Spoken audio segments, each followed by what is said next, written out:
Assalamualaikum warahmatullahi wabarakatuh. Bismillah, alhamdulillah, assalatu wassalamu ala rasulillah Sayyidina wa maulana Muhammad ibn Abdillah la nabiya ba'dahu wa ala alihi wa man tabi'ah minat dunya ilal qiyamah. La haula wa la quwata illa billah amma ba'du. Hadirin ma'asyiral muslimin hafizakumullah. Pada pengajian yang lalu terakhir kami bacakan penjelasan tentang firman Allah yang terdapat dalam surah Al-Kahfi. Tepatnya pada kalimat lana fidal bahru qabla an tanfata kalimatu rabbi walau ji'na bimislihi madada. Ayat tersebut mengisarahkan tentang betapa banyaknya, betapa agungnya karunia Allah kepada penduduk surga. Sehingga seandainya ditulis dengan menggunakan air laut sebagai tintanya, niscaya sampai air itu kering, habis, nikmat Allah belum selesai ditulis karena saking banyaknya. Maka kalau kemudian Imam Ghazali menyebutkan 40 karomah, itu hanya yang pokok-pokok saja. Dijelaskan secara ringkas dan padat. Karena kalau harus dirinci, untuk merinci satu saja, maka kitab Minhajul Abidin tidak akan mampu untuk memuatnya. Maka yang perlu kita lakukan adalah nasihat berikut ini. Ala ingatlah, fal ya'mal maka hendaklah segera beramal, sapa al-amiluna orang-orang yang ingin beramal. Kata Imam Ghazali, segeralah kalian beramal. Karena kesempatan beramal itu terbatas. Jangan ditunda-tunda. Orang-orang yang suka menunda amal soleh akan merugi 3 hal. Pertama, bisa jadi belum sampai terlaksana amal soleh itu, dia sudah meninggal dunia. Yang kedua, kalau toh masih hidup, ternyata fisiknya sudah lemah, sudah sakit-sakitan, akhirnya juga tidak bisa maksimal. Atau bisa juga dia ternyata mendapatkan kesibukan yang jauh lebih banyak. Akhirnya dia nggak sempat untuk beramal soleh. Maka segera beramal soleh. Wal yabdul al-mujtahiduna. Dan hendaklah orang yang sungguh-sungguh mengerahkan daya dan upayanya. Juhdahum segala kekuatannya. Lihadzal matlubil azim. Untuk memperoleh anugerah yang agung ini. Jadi kesempatan untuk meraih kenikmatan surga yang tidak bisa dihitung tadi itu ya hanya di dunia ini. Karena memang dunia Allah sediakan sebagai ladang akhirat. Dunia adalah tempat untuk bercocok tanam yang nanti panennya di akhirat. Dan panennya itu sesuai dengan yang ditanam. Maka masing-masing orang akan memanen apa yang dia tanam sendiri. Tidak bisa memanen tanaman orang lain. Wal ya'lamu dan hendaklah kalian tahu anna dzalika kullahu sungguh yang dengan itu semuanya aqallu qalilin masih sangat sedikit fi jambi mahum ilai muhtajuna iyahu. Semua yang dijelaskan tadi itu masih sebagian yang sangat sedikit jika dibandingkan dengan yang dibutuhkan. Wa iyahu yatlubuna dan yang dicari. Wal ya'lamu dan ketahuilah anal abda sungguhnya seorang hamba itulah buddha lahu tidak boleh tidak baginya fil jumlati secara global min arba'atin dari 4 hal. Bagi setiap hamba wajib hukumnya untuk melakukan 4 hal. 4 hal itu apa? Al ilmi, dia harus punya ilmu. Setelah itu wal amali, beramal dengan ilmunya tadi. Kemudian yang ketiga wal ikhlasi, ketika beramal dia harus ikhlas.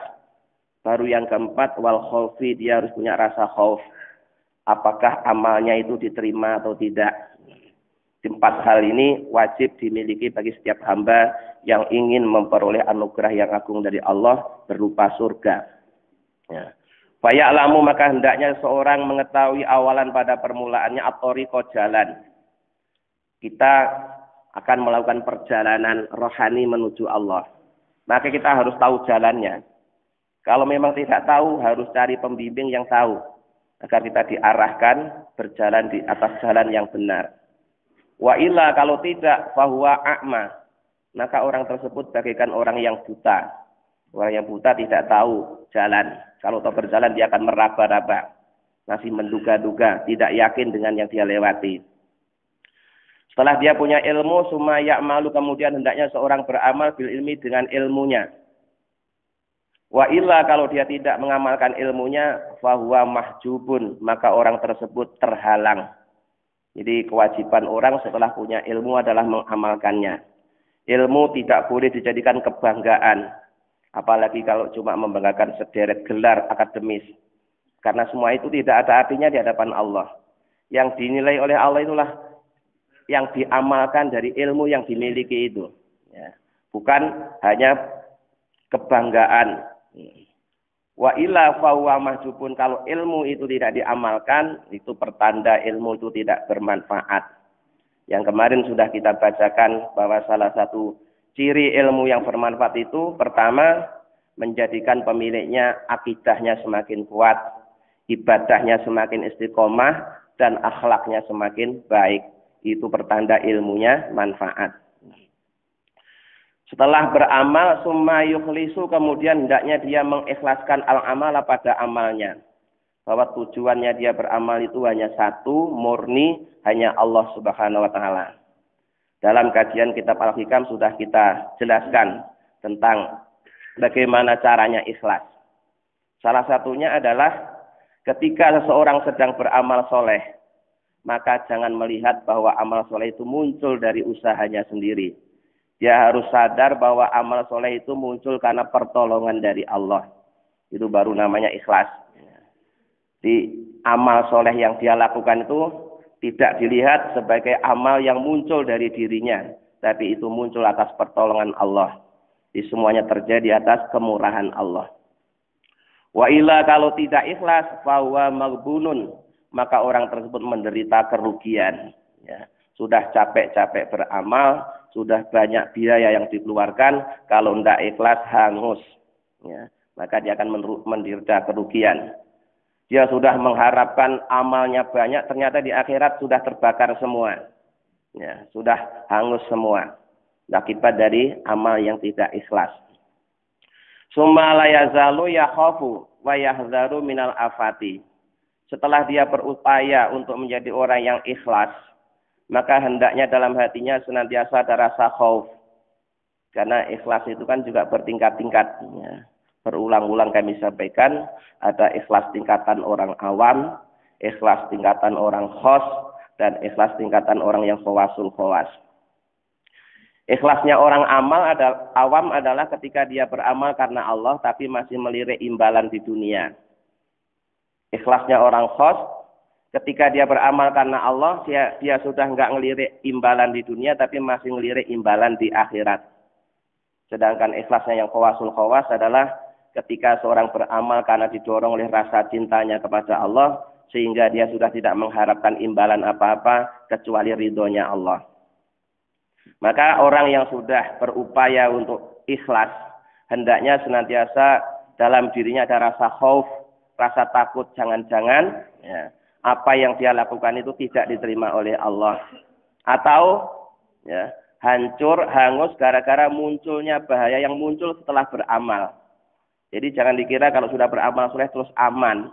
Masih banyak ya masalah-masalah yang bisa menghancurkan amal soleh kita. Di antaranya apa? Ketika muncul sifat ujub, sifat sombong, merasa paling soleh, merasa paling pintar, merasa paling hebat, dan seterusnya, maka merasa yang seperti ini akan menghancurkan seluruh amal solehnya. Itu maksudnya afat. Afatnya amal itu seperti itu. Jadi sebelum beramal banyak rintangan, setelah beramal pun juga banyak yang bisa menghancurkan amal tersebut. Ila ayyajital amana, sampai orang itu baru merasa aman di hadapan Allah SWT. Wa illa kalau tidak, fahuwa maghrurun, maka orang tersebut telah tertipu. Ya. Jadi amal soleh yang kita lakukan bisa jadi menipu kita. Ya. Jadi di dalam surah Al-Kahfi juga dijelaskan, nanti itu banyak orang yang merasa telah beramal soleh, ternyata amal soleh tidak diterima oleh Allah. Ya. Annahum yuhsinuna sun'a.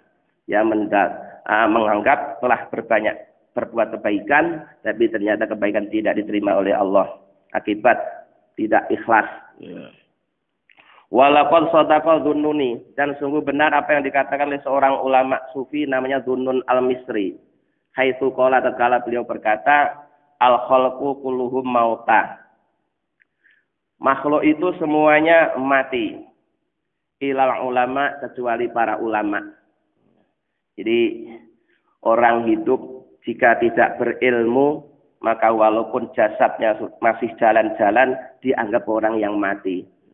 Sebaliknya ulama, orang-orang yang berilmu, walaupun sudah mati ratusan tahun yang lalu, tapi karena ilmunya masih dipelajari, masih memberi manfaat, maka seakan-akan ulama itu masih hidup. Termasuk Imam Ghazali yang sudah wafat ratusan tahun yang lalu, seakan-akan masih hidup. Kenapa? Kitab karangannya sampai saat ini masih dipelajari. Nah, kita-kita yang masih hidup kalau tidak punya karya, tidak punya ilmu, walaupun jasadnya masih jalan-jalan, tapi dianggap sudah mati. Itu kata Dhunnun al-Misri. Wal ulama'u kulluhum niyamun, dan ulama pun mereka itu semuanya tidur, illal amilin, kecuali orang-orang yang beramal. Sudah berilmu, tapi kalau tidak beramal dianggap orang tidur. Orang tidur juga tidak memberi manfaat apa-apa, karena sedang tidur. Maka harus dibangunkan. Wal amiluna, dan orang-orang yang beramal, kulluhum semuanya itu muhtaruna, tertipu. Ilal mukhlisina, kecuali orang-orang yang ikhlas. Jadi yang sudah beramal pun juga bisa jadi dia tertipu oleh amalnya, kalau ternyata ya, amalnya itu dilakukan tidak karena Allah. Masih ada tujuan-tujuan yang lain. Ya. Masih minta imbalan. Belum didorong oleh rasa cintanya kepada Allah. Maka amal soleh yang seperti itu masih amal solehnya orang yang tertipu. Wal mukhlisuna, dan orang-orang yang ikhlas, kuluhum semuanya itu ala khotorin azimin. Masih berada dalam kekhawatiran yang agung. Maka mereka yang sudah ikhlas pun masih harus memiliki rasa khauf. Qultu ana, aku berkata, kata Imam Ghazali, wal ajabu kulul ajabi, dan sungguh ada sesuatu yang sangat mengherankan. Tapi herannya di sini bukan heran positif ya, tapi heran negatif. Min arba'atin, dari 4 orang. Ada 4 orang yang bagi saya sungguh aneh.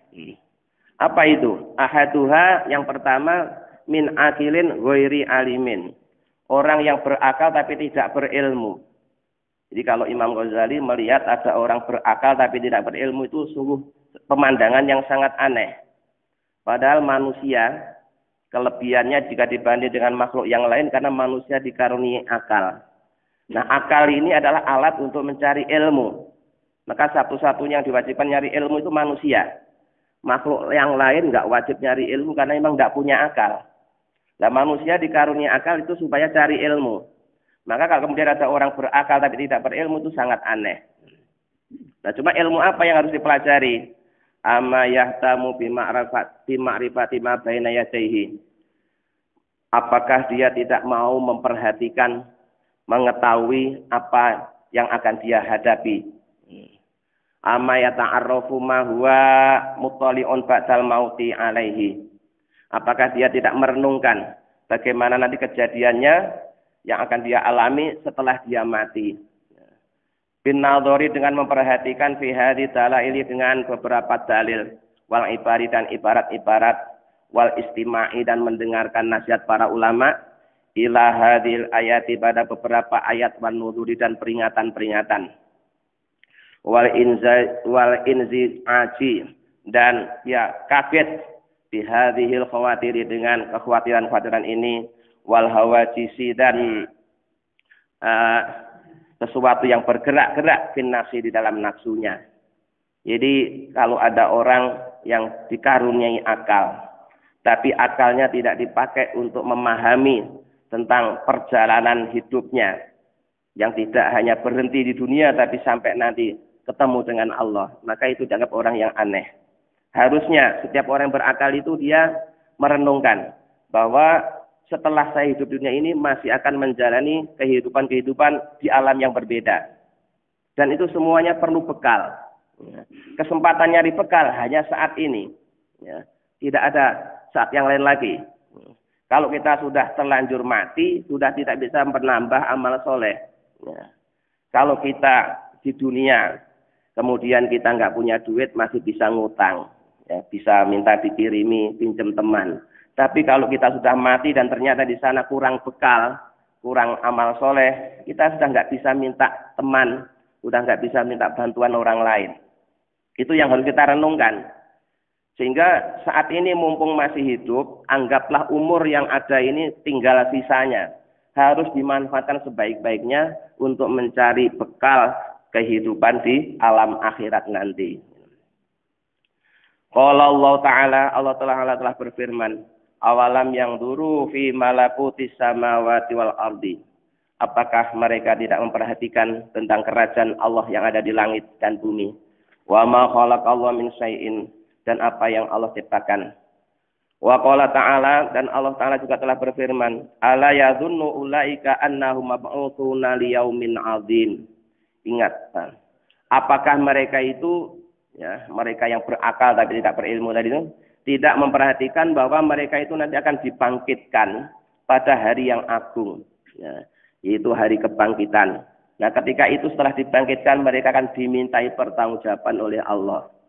Maka harusnya ketika orang menyadari hal itu akan terjadi pada dirinya, saat ini adalah kesempatan untuk mempersiapkan diri, ya, mempersiapkan jawaban. Nah, jawaban itu tidak akan bisa muncul kalau tidak disertai dengan keimanan. Makanya, ya, iman harus dibuktikan dengan amal soleh harus didasari dengan keimanan. Itu modal untuk nanti menghadapi yaumin azim. Jadi pertama, kata Imam Ghazali, sungguh sangat aneh jika ada orang yang berakal tapi tidak berilmu. Wasani, dan yang kedua, min alimin ghairi amilin. Orang alim tapi tidak beramal, itu juga sangat aneh. Bil ilmi, dengan ilmunya.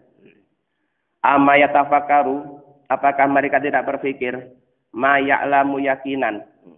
Apa yang mereka ketahui secara yakin, mimma baina yadaihi min ahwalil izami.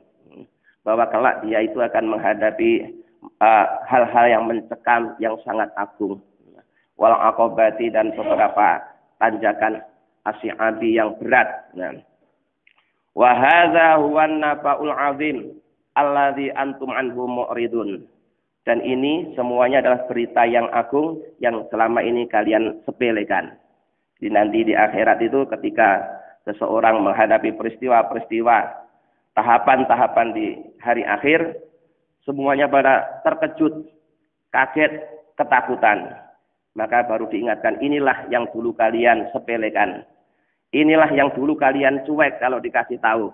Tidak percaya, tidak yakin. Nah, sekarang baru terjadi. Maka sebelum hal itu terjadi, saat ini, mumpung kita masih hidup, masih bisa beramal soleh, gunakanlah kesempatan untuk beramal soleh. Jangan ditunda-tunda. Wasalisu, dan yang ketiga, min amilin ghairi mukhlisin. Termasuk yang mengherankan, ya, adalah orang yang beramal tapi tidak ikhlas. Ama yata'ammalu qaulahu ta'ala, apakah mereka tidak merenungkan firman Allah Ta'ala, faman kana yarju liqa'a rabbih falyamal amalan shalihah wala yusrik bi ibadati rabbih ahada. Ini juga ada dalam surah Al-Kahfi di ayat-ayat akhir. Barang siapa yang ingin bertemu dengan Tuhannya, syaratnya falyamal amalan shalihah, maka hendaklah dia beramal soleh. Kalau tidak beramal soleh, tidak bisa ketemu. Selain beramal soleh, wala yusrik bi ibadati rabbi ahada. Jangan sekali-kali menyekutukan Allah, ya, dalam ibadahnya dengan seseorang. Artinya ketika beramal soleh, tujuannya harus hanya satu, yaitu ridhonya Allah saja. Jangan karena ada tujuan-tujuan yang lain. Kalau masih ada tujuan-tujuan yang lain, tanpa disadari orang tersebut telah menyekutukan Allah. Karena tujuannya bukan lillahi ta'ala, tapi lil yang lainnya. Warrabi'u, kemudian yang keempat, yang dianggap oleh Imam Ghazali pemandangan yang aneh lagi adalah mim mukhlisin, dari orang yang ikhlas, ghairi khaifin, yang tidak memiliki rasa takut. Ya, orang ikhlas tapi nggak punya rasa khauf.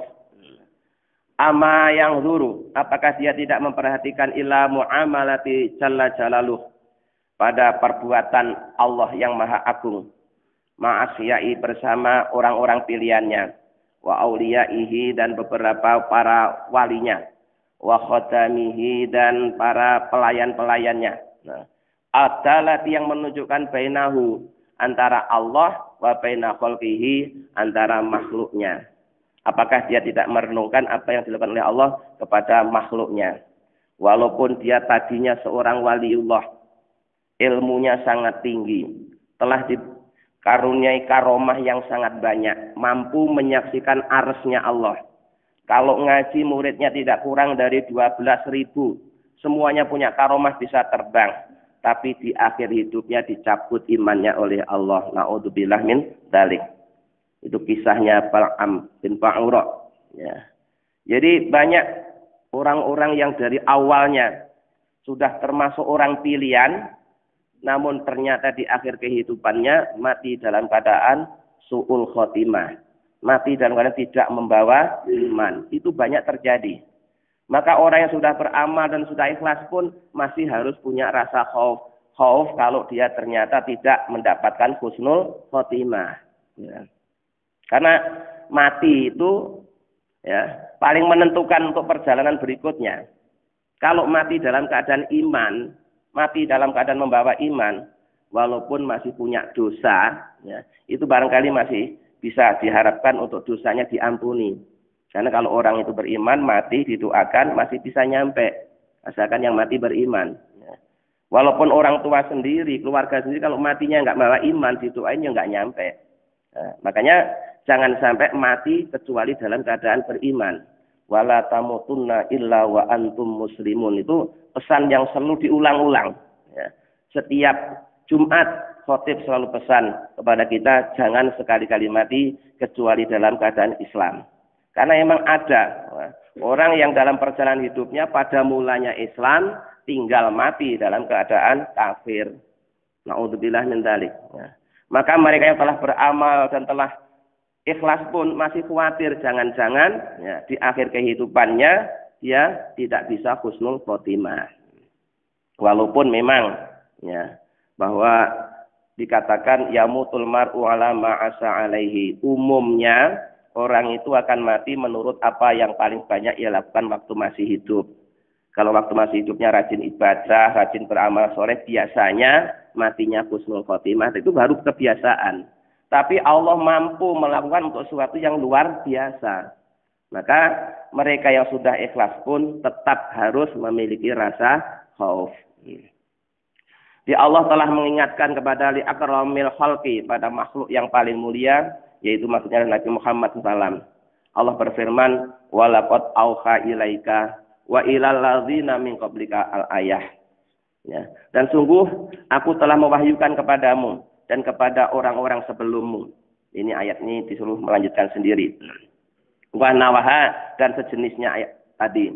Hatta hukiya, sehingga diriwayatkan annahu bahwasanya Rasulullah kana alaihi salam yaqulu sayabbatni hudun wa akhawatuha.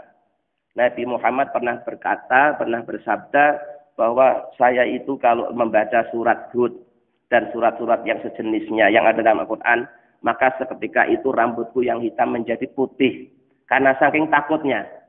Jadi Rasulullah itu kalau baca Quran langsung merasakan, ya, merasakan ayat yang dibaca itu. Kalau kita kan masih belum, ya, membaca aja masih belepotan, apalagi merasakan, masih jauh kita. Ya, kalau Rasulullah kalau membaca ayat itu sampai merasakan. Sehingga ketika Rasulullah membaca surat Hud, itu rambutnya yang hitam berubah langsung jadi putih. Karena saking takutnya memahami apa yang disebutkan dalam ayat tersebut. Ya. Di Rasulullah saja masih memiliki rasa khauf, maksudnya gitu loh. Ya, apalagi cuma kita. Tsumma jumlatul amri, kemudian kesimpulan perkara wa tafsilu dan rinciannya maqala Rabbul Alamin adalah apa yang Allah firmankan fi arba'ati ayatin, di dalam 4 ayat minal kitabil aziz dari Al-Qur'an. Ini sudah kesimpulan dari kitab Minhajul Abidin, disimpulkan dalam 4 ayat yang ada dalam Al-Qur'an.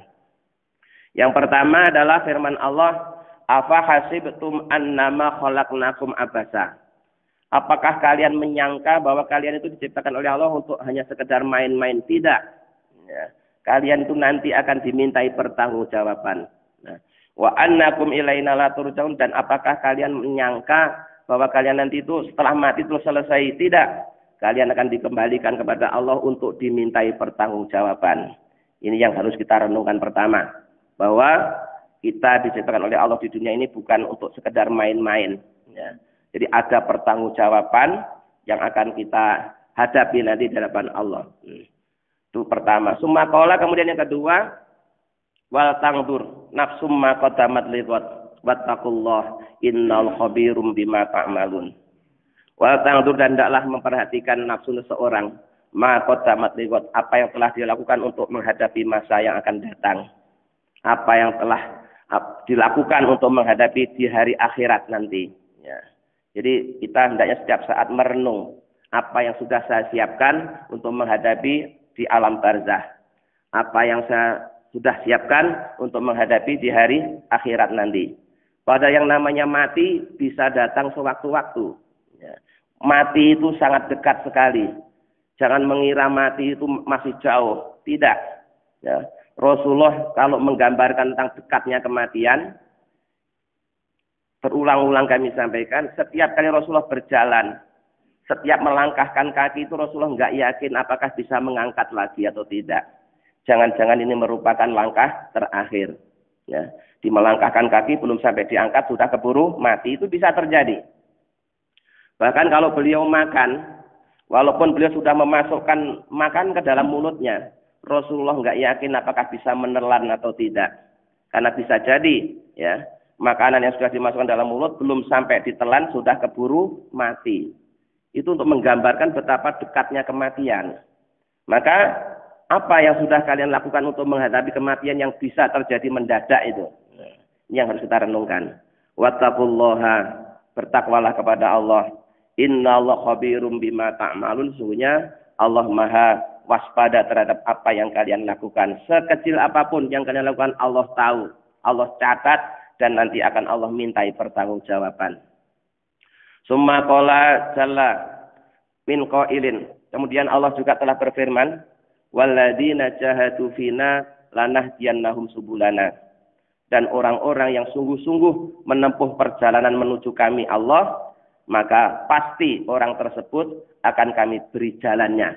Ya, jadi kalau kita memang ada niat, semangat, pengen kembali ke Allah, ya Allah akan berikan jalan.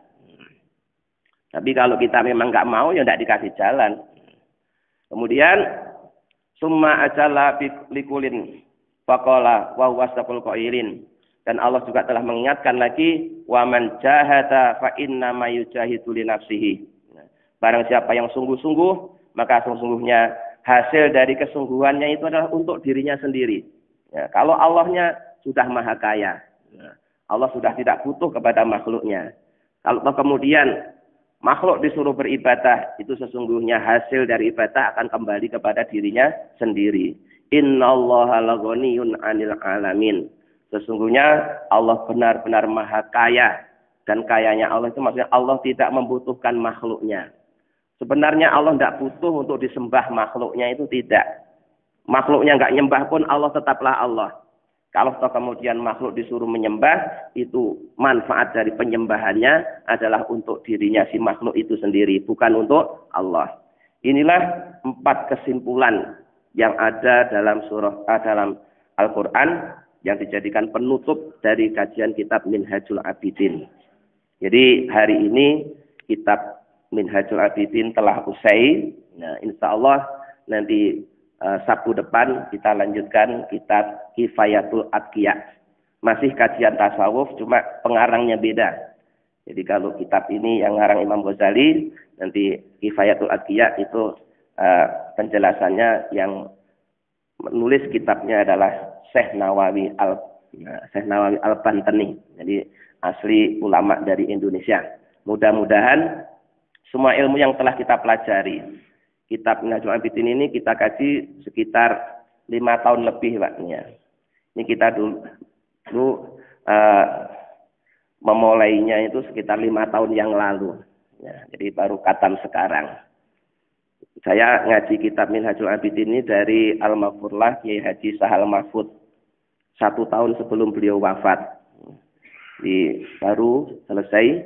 Waktu itu ngajinya di bulan Ramadan, jadi cukup 15 hari selesai. Ya.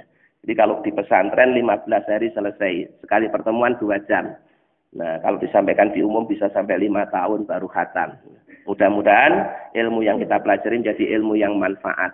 Dengan tanda akidahnya semakin kuat, ibadahnya semakin istiqomah, dan akhlaknya semakin baik. Mudah-mudahan dengan bimbingan Allah kita bisa mengamalkannya. Amin ya rabbal alamin. Allahumma sholli ala sayyidina Muhammad wa sallam Muhammad alhamdulillahi rabbil alamin. Allahumma inna nas'aluka imanan da'ima yaqinan shadiqan wa qalban khashi'an lisanan dzakiran wa rizqan halalan wa ilman nafi'an shalihan. Allahumma ij'alna wa auladana wa dzurriyyatina wa talamidana min ahlil ilmi wa ahlil khair wal ibadah wa la taj'alna iyyahum min ahlil jahli wal ma'siyah. Rabbana atina fid dunya hasanah wa fil akhirati hasanah wa qina adzabannar. Subhana rabbika rabbil izzati amma yasifun wa salamun alal mursalin walhamdulillahi rabbil alamin. Assalamualaikum warahmatullahi wabarakatuh.